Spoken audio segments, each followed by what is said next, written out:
أعوذ بالله من الشيطان الرجيم. بسم الله الرحمن الرحيم.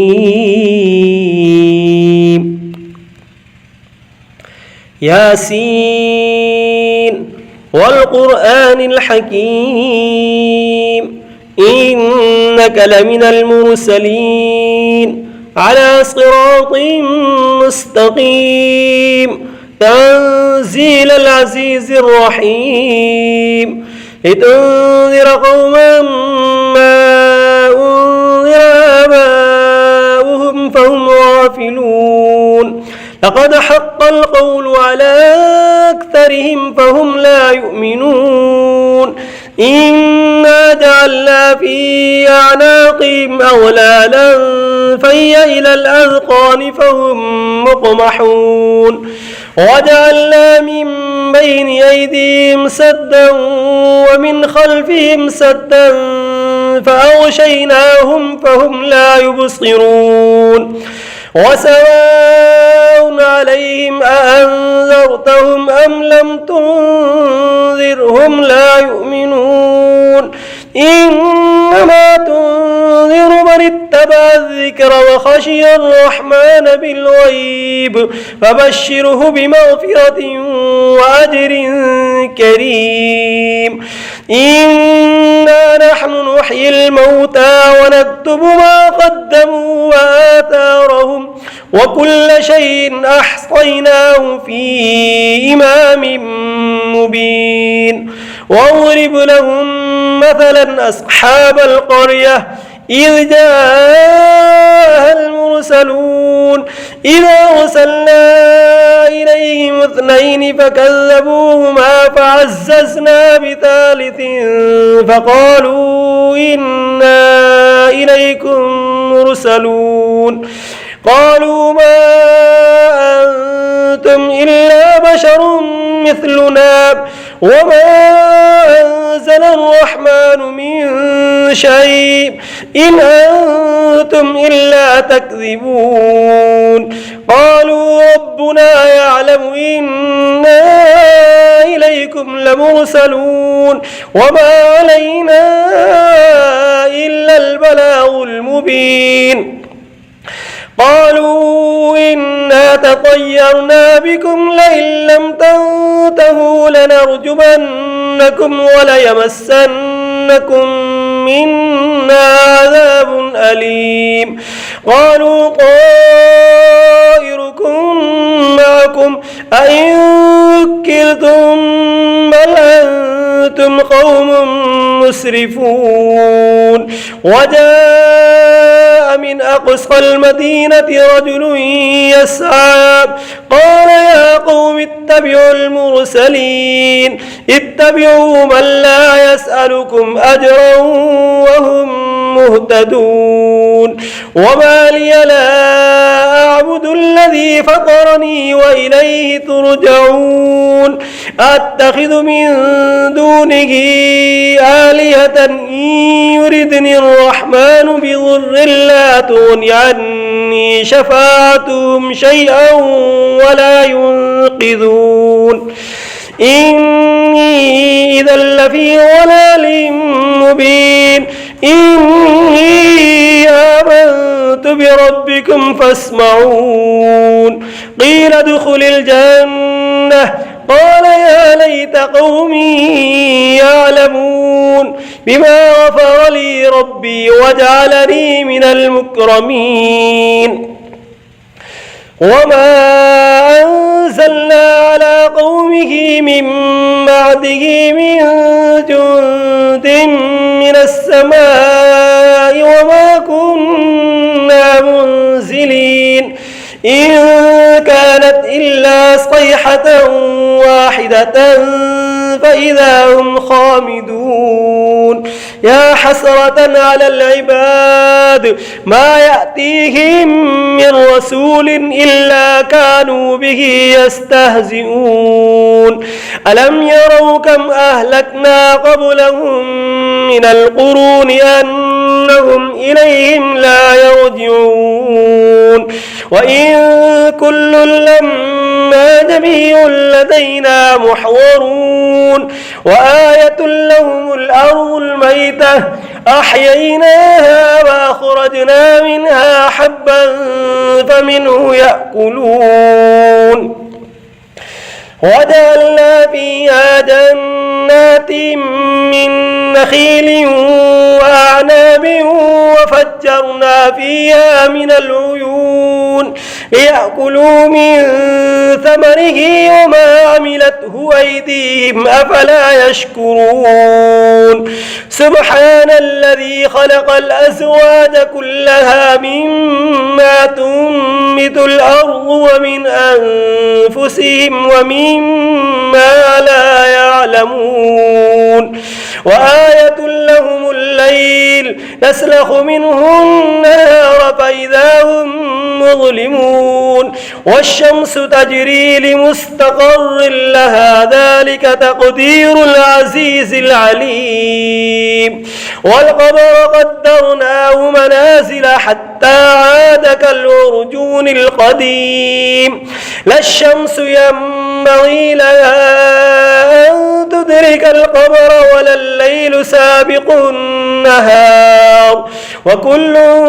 في فلك يسبحون وآية لهم أنا حملنا ذريتهم في الفلك المشحون وخلقنا لهم من مثله ما يركبون وإن نشأ نغرقهم فلا صريخ لهم ولا هم ينقذون إلا رحمة منا ومتاعا إلى حين وإذا قيل لهم اتقوا ما بين أيديكم وما خلفكم لعلكم ترحمون وما تأتيهم من آية من آيات ربهم إلا كانوا عنها معرضين وإذا قيل لهم أنفقوا مما رزقكم الله قال الذين كفروا للذين آمنوا أنطعم من لو يشاء الله وطعمه إن أنتم إلا في ضلال مبين ويقولون متى هذا الوعد إن كنتم صادقين ما ينظرون إلا صيحة واحدة تأخذهم وهم يخصمون فلا يستطيعون توصية ولا إلى أهلهم يرجعون ونفخ في الصور فإذا هم من الأجداث إلى ربهم ينسلون قالوا يا ويلنا من بعثنا من مرقدنا هذا ما وعد الرحمن وصدق المرسلون إن كانت إلا صيحة واحدة فإذا هم جميع لدينا محضرون فاليوم لا تظلم نفس شيئا ولا تجزون إلا ما كنتم تعملون إن أصحاب الجنة اليوم في شغل فاكهون هم وأزواجهم في ظلال على الأرائك متكئون لهم فيها فاكهة ولهم ما يدعون سلام قولا من رب رحيم وامتازوا اليوم أيها المجرمون ألم أعهد إليكم يا بني آدم ألا تعبدوا الشيطان إنه لكم عدو مبين وأن اعبدوني هذا صراط مستقيم ولقد أضل منكم جبلا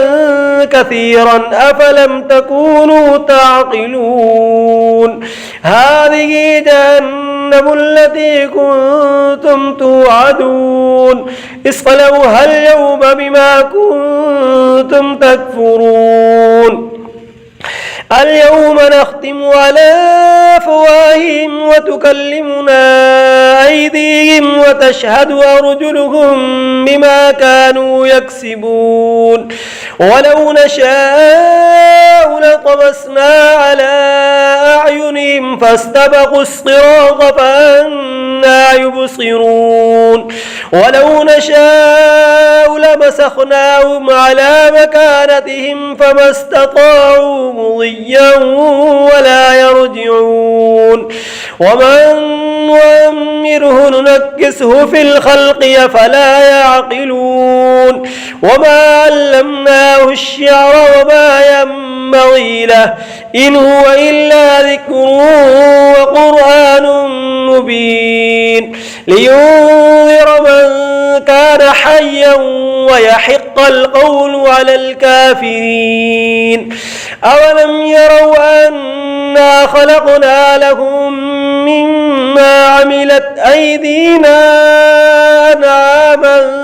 فهم لها مالكون وذللناها لهم فمنها ركوبهم ومنها يأكلون ولهم فيها منافع ومشارب وفلا يشكرون واتخذوا من دون الله آلهة لعلهم ينصرون لا يستطيعون نصرهم وهم لهم جند محضرون فلا يحزنك قولهم إنا نعلم ما يسرون وما يعلنون أولم ير الإنسان أنا خلقناه من نطفة فإذا هو خصيم مبين وضرب لنا مثلا ونسي خلقه قال من يحيي العظام وهي رميم قل يحييها الذي أنشأها أول مرة وهو بكل خلق عليم الذي جعل لكم من الشجر الأخضر نارا فإذا أنتم منه توقدون أوليس الذي خلق السماوات والأرض بقادر على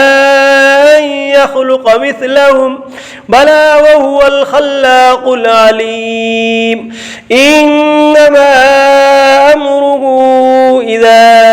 أراد شيئا أن يقول له كن فيكون فسبحان الذي بيده ملكوت كل شيء وإليه ترجعون بسم الله الرحمن الرحيم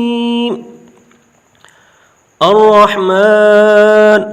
علم القرآن خلق الإنسان علمه البيان الشمس والقمر بحسبان والنجم والشجر يسجدان والسماء رفعها ووضع الميزان ألا تطغوا في الميزان وأقيموا الوزن بالقسط ولا تخسروا الميزان والأرض وضعها للأنام فيها فاكهة والنخل ذات الأكمام والحب ذو العصف والريحان فبأي آلاء ربكما تكذبان خلق الإنسان من صلصال كالفخار وخلق الجان من مارد من نار فبأي آلاء ربكما تكذبان رب المشرقين ورب المغربين فبأي آلاء ربكما تكذبان مرج البحرين يلتقيان بينهما برزخ لا يبغيان فبأي آلاء ربكما تكذبان يخرج منهما اللؤلؤ والمرجان فبأي آلاء ربكما تكذبان وله الجوار المنشآت في البحر كالأعلام فبأي آلاء ربكما تكذبان كل من عليها فان ويبقى وجه ربك ذو الجلال والإكرام فبأي آلاء ربكما تكذبان يسأله من في السماوات والأرض كل يوم هو في شأن فبأي آلاء ربكما تكذبان سنفرغ لكم أيها الثقلان فبأي آلاء ربكما تكذبان يا معشر الجن والإنس إن استطعتم أن تنفذوا من أقطار السماوات والأرض فانفذوا لا تنفذون إلا بسلطان فبأي آلاء ربكما تكذبان يرسل عليكما شواظ من نار ونحاس فلا تنتصران فبأي آلاء ربكما تكذبان فإذا انشقت السماء فكانت وردة كالدهان فبأي آلاء ربكما تكذبان فيومئذ لا يسأل عن ذنبه إنس ولا جان فبأي آلاء ربكما تكذبان يعرف المجرمون بسيماهم فيؤخذ بالنواصي والأقدام فبأي آلاء ربكما تكذبان هذه جهنم التي يكذب بها المجرمون يطوفون بينها وبين حميم آن فبأي آلاء ربكما تكذبان ولمن خاف مقام ربه جنتان فبأي آلاء ربكما تكذبان ذواتا أفنان فبأي آلاء ربكما تكذبان فيهما عينان تجريان فبأي آلاء ربكما تكذبان فيهما من كل فاكهة زوجان فبأي آلاء ربكما تكذبان متكئين على فرش مطائنها من استبرق وجنى الجنتين دان فبأي آلاء ربكما تكذبان فيهن قاصرات الطرف لم يطمثهن إنس قبلهم ولا جان فبأي آلاء ربكما تكذبان كأنهن الياقوت والمرجان فبأي آلاء ربكما تكذبان هل جزاء الإحسان إلا الإحسان فبأي آلاء ربكما تكذبان ومن دونهما جنتان فبأي آلاء ربكما تكذبان مدهامتان فبأي آلاء ربكما تكذبان فيهما عينان نضاختان فبأي آلاء ربكما تكذبان فيهما فاكهة ونخل ورمان فبأي آلاء ربكما تكذبان فيهن خيرات حسان فبأي آلاء ربكما تكذبان حور مقصورات في الخيام فبأي آلاء ربكما تكذبان لم يطمثهن إنس قبلهم ولا جان فبأي آلاء ربكما تكذبان متكئين على رفرف خضر وعبقري حسان فبأي آلاء ربكما تكذبان تبارك اسم ربك ذي الجلال والإكرام بسم الله الرحمن الرحيم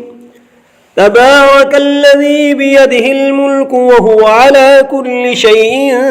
قدير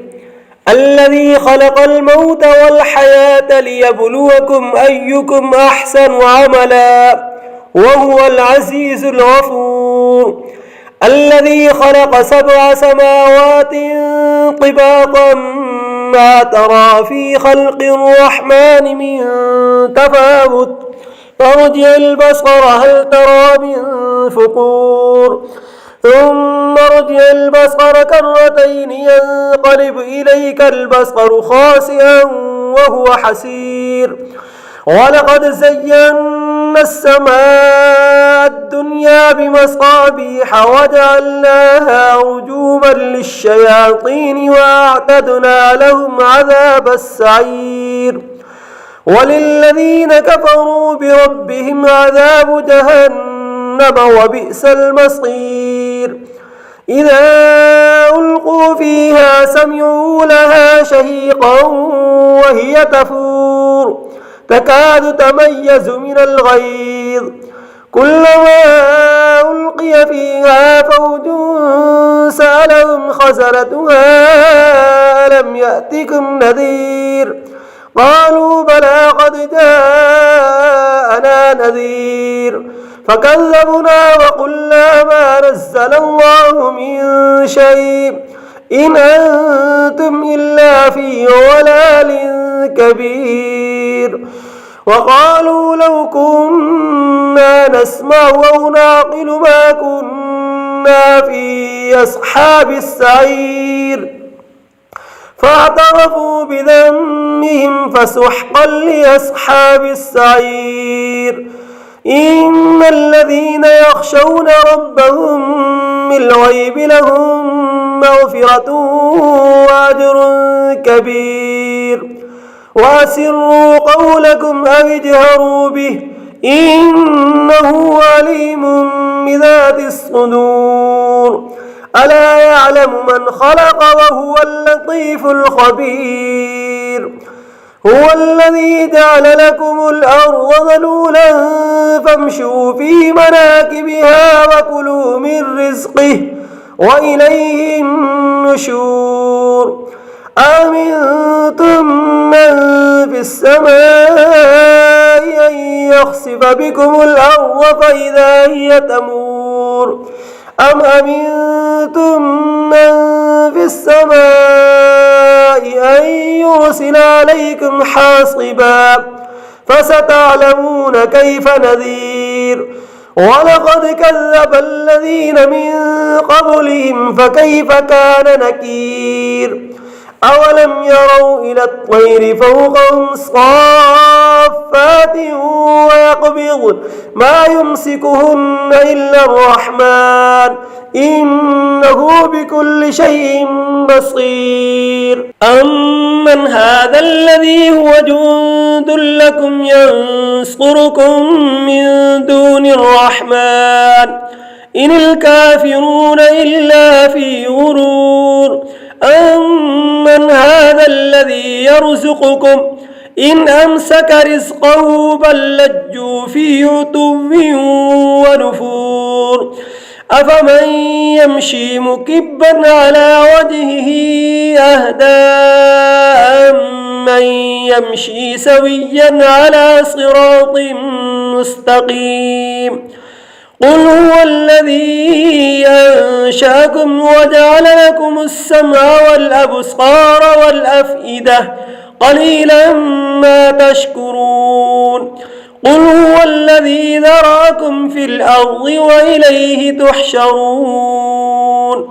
ويقولون متى هذا الوعد إن كنتم صادقين قل إنما العلم عند الله وإنما أنا نذير مبين فلما رأوه زلفة سيئت وجوه الذين كفروا وقيل هذا الذي كنتم به تدعون قل أرأيتم إن أهلكني الله ومن معي أو رحمنا فمن يجير الكافرين من عذاب أليم قل هو الرحمن آمنا به وعليه توكلنا فستعلمون من هو في ضلال مبين قل أرأيتم إن أصبح ماؤكم غورا فمن يأتيكم بماء معين صدق الله العظيم.